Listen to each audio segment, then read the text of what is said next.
네, 안녕하십니까. 자, 이번 시간에 우리가 행정의 의부터 같이 한번 살펴보도록 하겠습니다. 자, 그럼 제일 먼저 우리가 해야 될 것은 제일 표지 행정법 서론이죠. 서론에서는 총 4장으로 나뉘는데 행정법은 개념이 점점점 커집니다. 아시겠죠? 예를 들어서 1장에서는 행정을 배웁니다. 행정이란 세 글자, 법 집행이다 그랬죠. 그 다음 2장에서는 행정을 했으니까 2장에서는 법만 하게 되는 거죠. 법이란 두 글자, 기준 그랬습니다. 그 다음 3장에서는 그런 행정에 관한 법이 적용되는 관계죠. 관계. 1장에서는 행정 이렇게 되고 그 다음 2장에서 행정법, 3장에서는 관계를 배우는 거죠. 그 다음 법률관계란 권리와 의무관계인데 그걸 생기게 하는 원인 행위가 바로 법률 요건입니다. 그래서 이 법률관계를 구성하는 요건 그리고 요건을 이루는 개개의 사실 이렇게 이어지는 거죠. 그래서 행정, 행정법, 행정상 법률관계 그리고 그걸 구성하는 요건까지 이렇게 점점 나아가는 겁니다. 그래서 앞에서 배웠던 단어를 잘 기억하지 못하면 뒤로 갈수록 점점 힘들어집니다. 그래서 앞에 있는 단어를 잘 암기를 해주시기 바랍니다. 특히 쉽게 외우는 방법은 그랬죠? A는 B다. 문장 전체를 기억하려고 하지 마시고 그냥 간단하게 아시겠죠? 그렇게 해야 더 빨리 갈 수 있는 길이다 말씀드립니다. 자, 그럼 제일 먼저 우리가 제1장 행정 있죠? 행정부터 같이 한번 보도록 하겠습니다. 제1절 이제 행정의 의랑이 있는데 먼저 행정 개념이 성립하기 위한 전제가 뭐냐? 행정 개념이 생기기 위해서는 우리가 권력 분립을 전제로 합니다. 왜 그러냐면은 예를 들어서 옛날에는 왕이 모든 걸 다 했죠. 입법, 행정, 사법을 다 했습니다. 그러다가 근대 국가가 만들어지면서 이 권력 분립이라는 이론이 나오기 시작한 거죠. 왕이 너무 힘이 세니까 그만큼 국민은 밑바닥인 거지. 그래서 이 왕의 힘을 죽이기 위해서 권력 분립 이론이 나왔는데 그럼으로써 왕의 권력에서 입법과 사법을 빼버리고 요 행정만을 별도로 개념을 정립하기에 이른 겁니다. 그 과정에서 이 권력 분립이라는 이론이 전제가 되어 있는 거죠. 그래서 오늘날은 요 행정 개념이란 그냥 국가자공 전체가 아니라 입법, 사법과 구별되는 개념으로서 정립을 한 겁니다. 그래서 지금은 행정 개념이 분화되었다라고 이야기를 하는 거죠. 3권 분립을 전제로 해가지고 행정 개념이 분화되었죠. 그래서 행정 개념이 성립하기 위한 전제는 뭐냐? 권력 분립을 전제로 하는 거죠. 그 다음 정립 방법. 행정을 정립하는 방법은 크게 두 가지가 있습니다. 여기서 항상 공부하실 때 이 두 가지 경우 꼭 기억하시고 형, 실 있죠. 형식적 관점에서 파악하는 게 있고 실질적 관점에서 파악하는 게 있다라고 생각하시면 되겠죠. 그래서 형, 실. 형식적이란 겉으로 보는 거죠. 외형적으로. 실질은 알맹이를 보는 거죠. 껍데기를 보느냐 알맹이를 보느냐. 예를 들어서 박스에 사과가 들어있는데 껍데기는 귤박스입니다. 그럼 껍데기를 보면은 귤이죠. 그러나 알맹이를 보면은 사과죠. 그래서 요거를 사과 박스로 볼 거냐 귤박스로 볼 거냐 사과가 들어있는 박스냐 아니면 껍데기가 귤박스니까 그냥 귤박스라고 하느냐 그런 게 문제인 거죠. 그래서 껍데기를 강조하면은 형식설 알맹이 강조하면은 실질설 이렇게 됩니다. 그렇다면 형식적 의미에서 행정이란 실정 제도상 누구의 권한이냐를 기준으로 합니다. 그래서 실정 제도상 행정부라고 불리는 것들이 있죠. 행정부. 그죠?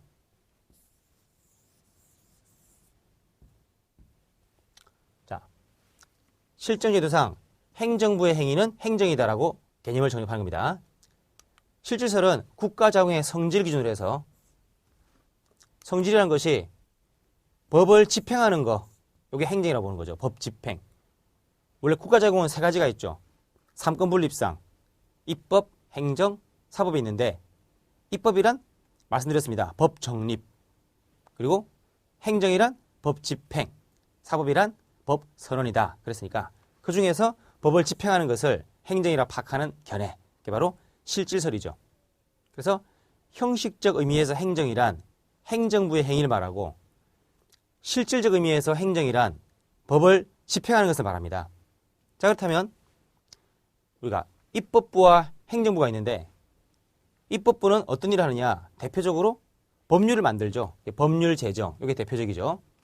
그런데 입법부에서도 직원을 뽑아야 되고 그리고 징계를 하고 월급을 주고 자료 정리하고 여러 가지 일들이 많죠. 그죠? 그런 일들, 즉 직원 임명하는 게 있습니다. 행정부에서도 마찬가지. 행정 각부의 장관이 만드는 법, 즉 부령이라는 게 있죠. 부령을 만들기도 하고 법을 만들기도 하고 그다음 영업정지, 조세부가 같은 행정처분을 하기도 합니다. 이랬을 때 자, 입법부가 하는 요 1번, 2번 1번이건 2번이건 입법부가 하니까 몽땅 입법이다 라고 하는 개념, 요게 바로 형식적 관점이죠. 입법부 행위는 1번이건 2번이건 입법이다. 그 다음 행정부가 부령 제정하고 정의처분하니까 요게 3번, 요게 4번이라면 3번, 4번 모두 다 행정이다 라고 말하는 것은 형식적 관점인 거죠. 그래서 1번, 2번을 몽땅 입법이라고 하는 것은 형식적 의미의 입법, 3번, 4번을 몽땅 행정이라 하는 것은 형식적 의미의 행정이다라고 말하는 거죠. 행정부의 행위다 그 말이지. 그런데 법률을 만드는 거랑 직원 임명하는 것은 법적인 성질이 다르죠. 그래서 법률을 제정하는 것은 기준을 만드는 겁니다. 부령도 하나의 기준이죠. 그렇다면 이런 기준을 만드는 것은 뭐냐? 실질적 의미에서는 입법이 되는 겁니다. 그래서 1번, 3번을 입법이라 부르는 것은 실질적 관점이 되는 거죠. 그래서 행정부에서도 실질적으로 입법 작용을 하고 있다는 겁니다. 그 다음 2번, 4번은 입법부가 직원을 임명하는 게 성질상 이 법을 집행하는 거지 법을 만드는 게 아니죠. 그죠? 정치처분은 역시 법을 집행하는 게 대표죠. 그래서 2번, 4번은 행정이다 라고 정의하면은 역시 실질적 관점이 되는 거죠. 그래서 행정부의 활동 중에서 3번이건 4번이건 몽땅 행정이다 하는 것은 형식적 관점이고, 기준 만드는 것은 법을 만드는 거니까 입법이고, 정의처분은 법을 집행하는 거니까 행정이다 라고 판단하면은 실질적 의미의 행정이 됩니다. 겠죠. 그래서 이 정지처분은 형식적 의미에서도 행정이고 실질 의미에서도 행정이고 둘 다 가능한 거죠. 그래서 이렇게 나누는 것이 형식적 실질설이라고 이야기하는 겁니다. 자, 계속해서 우리가 실질적 의미 행정이 있죠. 이게 법을 집행하는 거다 보니까 무엇이 법을 집행하는가, 거기에 대해서 학설이 세 가지가 대립합니다. 공부하실 때는 이렇게 세 가지가 뭔가 먼저 생각을 하신 다음에, 공부하실 때 항상 가림종이 있죠. 가림종이로 그 교재에 있는 내용들을 가리면서 그렇게 보시기 바랍니다. 표로 정리가 되어 있으니까 왼쪽에 있는 목차를 빼고 오른쪽을 가리는 거죠. 물론 목차를 보기 전에 목차부터 가리시고, 이런 상태면 목차가 안 나오죠. 그죠? 그러면 생각을 먼저 하는 겁니다. 눈으로 진행하는 게 아니라. 그래서 실질적 의미 행정이라고 하는 것은 세 가지가 있다 하면 먼저 생각해야 됩니다. 학설 세 가지가 뭔가 아시겠죠? 그래서 학설 세 가지는 소곡설, 적곡설, 기관양태설, 이 세 가지가 있다. 어디서? 형식적 의미가 아니라 실질적 의미에서. 그래서 여기서 세 가지가 있는 거죠. 합쳐서 암기하실 때는 실소적기라고, 실소적기 아시겠죠? 그렇게 기억하시기 바랍니다. 그럼 먼저 소곡설이란 행정 개념을 정립하는데 소극적이죠. 그래서 한마디로 입법, 사법을 제외한 나머지 작용으로 파악합니다. 그러니까 전체 국가 작용에서 입법과 사법을 뺀 나머지죠. 그죠? 그래서 전체 작용에서 입법 빼고 사법 뺀 나머지 부분을 행정이라고 하는 거죠. 그러나 이견에 대한 비판은 뭐냐? 행정이란 무엇인가 물었더니 입법이 아니라는 겁니다. 그럼 입법이란 무엇인가 물었더니 행정이 아닌 거라는 겁니다. 그러니까 이게 이거 아닌 게 저거고 저거 아닌 게 이거라는 거죠. 내용은 없고 그냥 이거 아닌 게 저거다라고 하니까 이게 좀 내용이 없어서 개념 파악이 힘들다는 겁니다. 과거 일본의 통설인데 우리나라에서는 아무도 채택하지 않는 견해다. 자, 그래서 행정 개념을 좀 더 적극적으로 정립해보자 하는 것이 바로 적극설인데, 이 적극설은 다시 또 학설이 두 가지가 나뉩니다. 2 아시겠죠? 항상 이런 숫자를 쓰시고 그 다음 목차가 무엇인지를 생각을 하시면서 공부를 하시는 것이 좋습니다. 그래서 두 가지가 뭔가 하면은 이제 목적 실현설, 양태설 나와 있는 거죠. 마찬가지로 목적 실현설도 다시 또 학설이 두 가지가 나뉩니다.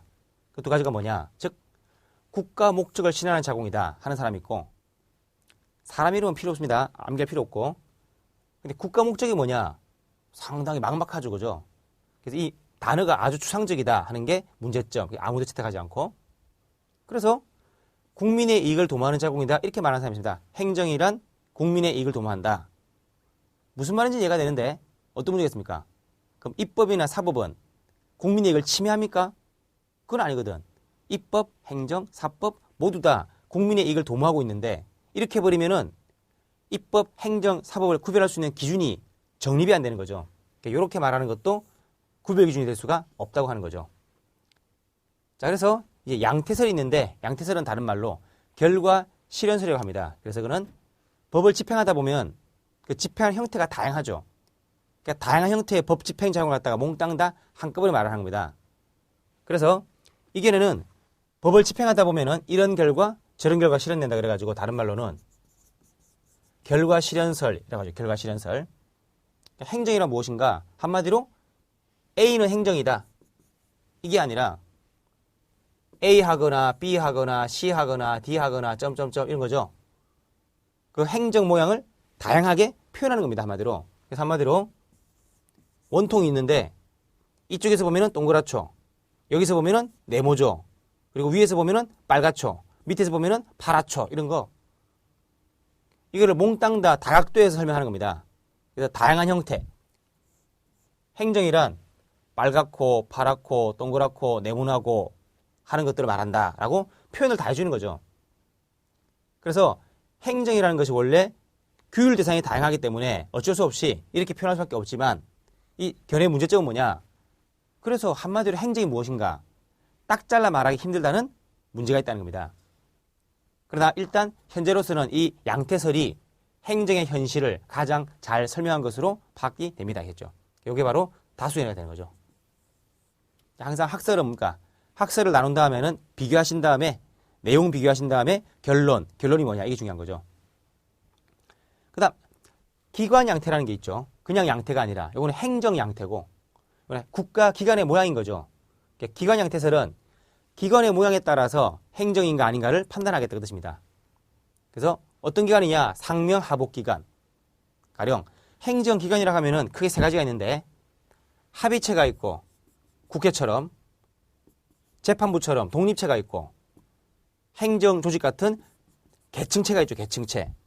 계층체란 상명하복기관이죠. 한마디로 계층체가 하는 기관의 활동은 행정이다라고 정의를 내린 겁니다. 바로 기관 양태설입니다. 자, 근데 이건 문제가 있는 것이, 즉 기관의 모양 가지고 국가작용의 성질을 판단한다 그러는데, 사실은 행정이라고 하는 것은 상명하복이 하는 거다, 그게 행정이다, 그게 아니라 법을 집행하기 위해서는 상명하복 기관에 맡기는 것이 타당하죠.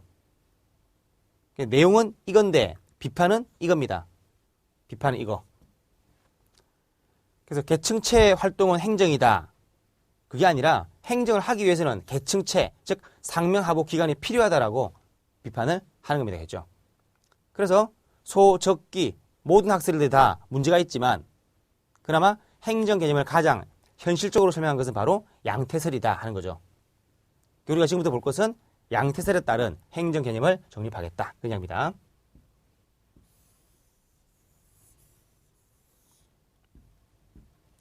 자, 그렇다면 이제 양태설에 따라서 행정 개념이 뭔가를 따져보는 거죠. 양태설에 따라서. 그럼 양태설은 그 다양한 형태의 법 집행을 다 말하는 거니까 어떤 단어를 말하냐면은 행정이란 사회를 형성한다. 혼자 사는 게 아니라 공익을 추구한다는 거죠. 공익을 추구한다. 공익을 추구한다. 공익 추구 작용이 행정이다. 그다음 행정이란 장래에 대한 능동적 작용이다. 그럽니다. 능동적. 능동적이란 말은 재량권이 많다는 뜻이나 재량권이 많다. 반대말은 수동이죠. 그래서 행정은 장래에 향해서 능동적 작용이다. 즉 재량권이 많은 작용이다. 그 다음 적극적이다. 이 말은 신청이 없다는 말이에요. 신청이 없다. 적극적이다. 반대말은 소극적이죠. 그래서 조세부 갈 때는 영업 정지할 때는 신청 없이 바로 하는 거죠. 이게 원칙이고. 그다음 통일적 개수적 작용이다. 재판은 일회적이지만 행정은 개수적이죠. 그다음 가장 중요한 개념이 이겁니다. 개별적 구체적 활동입니다. 이게 가장 중요한 단어 아시겠죠? 개별적이란 말은 특정인에 대해서 적용되는 거죠. 특정인. 구체적이란 말은 특정 사건. 즉 행정이란 개별 구체적으로 법을 집행한다는 겁니다. 공익을 위해서. 그래서 양태에 따르면은 행정이라고 하는 것은 이런 개념 요소들을 갖고 있다 하는 거죠. 그럼 가장 중요한 것이 이제 개별 구체적이 뭔가 이것을 살펴보면 되겠죠. 자, 그래서 우리가 보통 입법을 한다, 법을 만드는 것과 집행한다, 행하는 것을 구별해 보는데 규율 내용으로서 사람과 사건이 있고 복수와 단수가 있죠. 즉 복수의 사람을 규율한다, 여러 사람을 구속한다를 갖다가 우리가 일반적이다 그러면 일반적이다, 일반적 규율이다 라고 표현합니다. 그리고 복수의 사건, 불특정 다수의 사건에 적용되죠. 여러 사건에. 그걸 뭐라고 하느냐, 우리가 추상적이다 표현해. 추상적 규율이다. 그 다음 단수의 사람, 한 사람 구속한다. 그걸 개별적. 하나의 사건에 적용된다. 특정 사건. 그걸 구체적이라고 표현합니다. 그래서 일반적, 추상적 규율이냐, 개별적, 구체적 규율이냐를 따지는 거죠. 그랬을 때 우리가 보통 일추 있죠. 일반적, 추상적 규율이다 라고 하는 것은 법이라고 합니다. 법. 일추다. 그 다음 개별적, 구체적 규율인 것은 행정인 거죠. 이 법과 행정을 구별하는 게 우리 시험에서 중요한 문제입니다. 법이냐 행정이냐. 법이란 것은 여러 사람, 여러 사건에 반복 적용되는 것이고, 즉 반복 적용되는 기준이 되는 거죠. 기준이. 행정이란 특정인, 특정 사건에 법을 집행하는 겁니다. 그래서 법이란 일추고 행정이란 개구다. 앞으로 그렇게 표현할 겁니다. 일추와 개구. 자, 그러면은 구체적으로 일추와 개구가 뭐냐를 따져보면은 가령 법률이 있죠. 법률. 법률이 뭐죠? 국회가 만드는 법이죠. 국회가 만드는 법이니까 기준이죠. 법이라고 하면은 일추죠. 예를 들어서 자, 법에서 음주운전하면은 운전면허를 정지한다고 되어 있을 때 행정청이 갑에 대해서 운전면허를 정지하죠. 정지처분. 그런 경우에 자, 이 법률이라고 하는 것은 갑한테 적용됩니까? 을한테도 적용됩니까? 법률은 한 사람 구속합니까? 전 국민 다 구속합니까? 그렇죠. 전 국민을 다 구속하죠. 여러 사람을. 그 말은 뭐라고 하느냐? 일반적 규율이다. 이렇게 표현합니다. 법률은 일반적인 거죠. 그런데 갑이 만약에 한강대교에서 사고 쳤죠. 운전면허 정지했는데 동작대교에서 또 사고 쳤죠. 그럼 법률은 한 번 써먹으면 끝납니까? 다시 또 써먹을 수 있습니까? 다시 또 써먹을 수 있는 거죠. 하나의 사건이 아니라 여러 사건에 반복되는 기준이죠. 그걸 뭐로 표현한다? 4개 중에서. 2개가 아니라 4개 중에서. 그렇죠. 추상적 규율이다 하는 거죠. 복수의 사건. 그래서 법률은 여러 사람을 구속하고 여러 사건에 반복 적용됩니다. 법률은 일추다 하는 거죠. 그럼 법률은 일추니까 법집안입니까? 행정집안입니까? 그렇죠. 법집안이 되는 거죠. 법률은 법의 일종이다 라고 하는 거죠. 그 다음 행정청이 한강대교 사건 위반을 이유로 한강대교 사건에서 갑에게 운전면허 정지를 했습니다. 이런 정지 처분은 한 사람 여러 사람. 그렇죠. 한 사람 구속했죠? 뭐라고 한다? 그렇죠. 개별적이다. 그리고 어떤 사건? 여러 사건이 아니라 바로 이 사건이죠. 특정된 사건. 그 말을 갖다가 그렇죠. 구체적이라 하는 거죠. 그럼 정지 처분은 행정청의 정지 처분은 개별 구체적 규율을 하고 있는 거죠. 그럼 어느 집안이다? 법 집안이다? 행정 집안이다? 바로 행정 집안이 되는 거죠. 그럼 그 차이가 뭐냐? 그래서 어쩌라고? 이게 중요합니다. 시험에서는. 그럼 여러분이 갑이라면은 소송을 제기할 때 정지 처분을 취소하라 합니까? 법률을 취소하라 합니까? 그렇죠. 정지 처분을 취소하라고 하는 거죠. 법률을 취소하라가 아니죠. 여기서 우리가 알 수 있는 거, 자, 뭡니까? 소송의 대상이 되는 거는 일반 추상적인 법은 소송의 대상이 될 수가 없습니다. 개별 구체적인 행정처분을 소송의 대상으로 한다는 겁니다. 우리가 알 수 있는 법학 공식이 하나 나오는 거죠. 일추와 개구. 즉, 일추는 재판 대상이 안 되고 개구가 재판 대상이 됩니다. 우리가 봤던 것처럼 취소, 소송을 제기하면은 두 가지가 문제되죠. 요건심사, 본안심사. 즉, 소송을 제기할 수 있는가 하는 소송의 가능성 문제와 본안심사, 행정처분이 위법한가 판단하는 심사가 있죠. 거기서 요건심사에서는 세 가지 원, 대, 협 그랬습니다. 그 중에서 대상이 되는가 따질 때 그 공식이 뭐다? 바로 이 일추와 개구라는 겁니다. 그래서 일반 추상적인 법은 재판 대상이 안 되는 거지만 개별 구체적인 집행은 재판 대상이 되는 겁니다. 우리가 판사가 재판할 대상은 행정처분을 심사하지 법률 자체를 심사하는 게 아니라는 겁니다. 그래서 법률을 따랐는지 안 따랐는지는 본안 가서 위법, 적법할 때 따지는 것이고 이게 재판거리가 되느냐 하는 것은 일추냐 개구냐를 기준으로 따지는 겁니다. 그럼 결론이 나왔죠? 우리가 일반 추상적인 법은 재판 대상이 안 되는 것들이고 개별 구체적인 행정은 재판 대상이 되는 겁니다.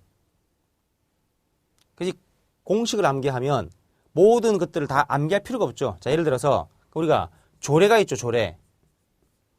조례가 뭡니까? 조례. 서울시 조례.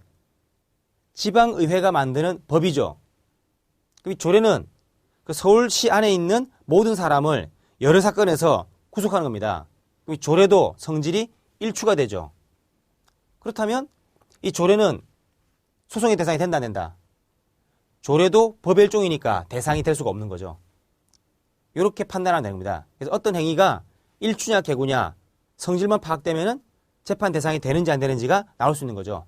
그래서 우리가 재판의 대상이 되는가 이게 우리 시험 문제의 거의 뭐 70, 80% 아시겠죠? 그래서 요 본 할 때 재판의 대상이 되는가 이걸 판단하는 첫 번째 공식이 바로 일추냐 개구냐 그 말입니다. 일추냐 개구냐. 그래서 일추 같은 것들은 재판이 안 되고 개구는 재판이 가능하다.